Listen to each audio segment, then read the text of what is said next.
राहुल गांधी का विरोध हुआ और अभी दिशा की बैठक चल रही है। दीपक सिंह जी हमारे साथ हैं। जो विरोध हुआ उस पर प्रतिक्रिया जानेंगे। देखिए, किस बात का विरोध होता है? एक भारतीय जनता पार्टी का पोषित व्यक्ति मंच पर जाता है और मोदी जी को अपशब्द बोलता है। कांग्रेस पार्टी इस बात की कभी पोषक नहीं रही है। कांग्रेस पार्टी ने तब भी आलोचना की थी जब भारतीय जनता पार्टी के हिमाचल के प्रदेश अध्यक्ष ने मंच पर राहुल गांधी को गाली दी थी। या बहुत सारी बार माननीय प्रधानमंत्री जी ने खुद बहुत सारी बातें कही हैं। लेकिन जो कल की घटना का सवाल है, कल की घटना निंदनीय है, दुर्भाग्यपूर्ण है। जिस तरह से उत्तर प्रदेश सरकार के एक मंत्री अपने घर के सामने, अपने गली में खड़े होकर विरोध प्रदर्शन करवाते हैं। एक मैंने चैनल पे फुटेज देखा, जाओ जाओ रोको। तो उत्तर प्रदेश सरकार की साख को भी गिराते हैं और मंत्री पद की गरिमा को भी गिराते हैं। क्योंकि अपनी गली में भारतीय जनता पार्टी के प्रत्याशी रह चुके, भारतीय जनता पार्टी ने एमएलसी भी कांग्रेस से ले जाके बनाया, तो मुझे लगता है वो शोभनीय नहीं होता है। और अगर साहस है तो नैतिक रूप से लड़ाई लड़िए, नैतिक रूप से करिए।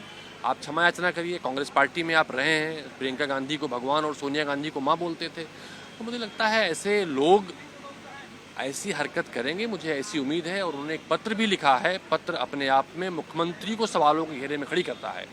दिनेश प्रताप सिंह ने पत्र लिखा है, उसमें लिखा है कि उत्तर प्रदेश की पुलिस सही ढंग से काम नहीं करी और पुलिस का मंत्रालय योगी आदित्यनाथ जी के पास है। उन्होंने संविधान को चुनौती देते हुए पत्र लिखा है कि उनको इतना प्रोटोकॉल कैसे मिलता है। तो प्रोटोकॉल कोई मंत्री नहीं तय करता, देश का संविधान तय करता है। तो मुझे लगता है छोटे लोग छोटी हरकत करेंगे, इससे कांग्रेस पार्टी इससे उम्मीद रखती है। आज जिस तरह से दिशा की बैठक शुरू हुई, मनोज पांडे यहाँ पहुँचे, उन्होंने बहिष्कार कर दिया, एक पत्र भी दिया, आपत्ति पत्र भी दिया। क्या देखिए, इसी बहाने मनोज पांडे चर्चा में आ जाएंगे। कौन एस्टिमेट कर रहा है? मुझे लगता है उन्होंने एक विधायी मीटिंग से बहिर्गमन किया है। क्या वो सारे विधायी कार्यों से बहिर्गमन करेंगे? जो विधायी कार्य, देखिए ये सब चीज़ें बड़ी छोटी हैं, बड़ी ओछी होती हैं। कभी भी बहिष्कार होता है एक सरकारी तंत्र पे। ये सरकार के द्वारा जिले की विकास की योजना को बनाने के लिए बैठक की गई। और राहुल गांधी जी की जो बैठक है, अभी तक राहुल गांधी जी ने जो बैठकें की थी उसके हिसाब से बहुत सारे काम शुरू हो गए, बहुत सारे काम खत्म हो गए। तो गति दे रहे हैं रायबरेली के विकास को। रायबरेली से नाता उनका बड़ा गहरा है, पारिवारिक है। अभी तक मनोज पांडे जी उसी खेम में रहे, ठीक है, उनको नंबर बढ़ाना है और एक को मंत्री पद बचाना है।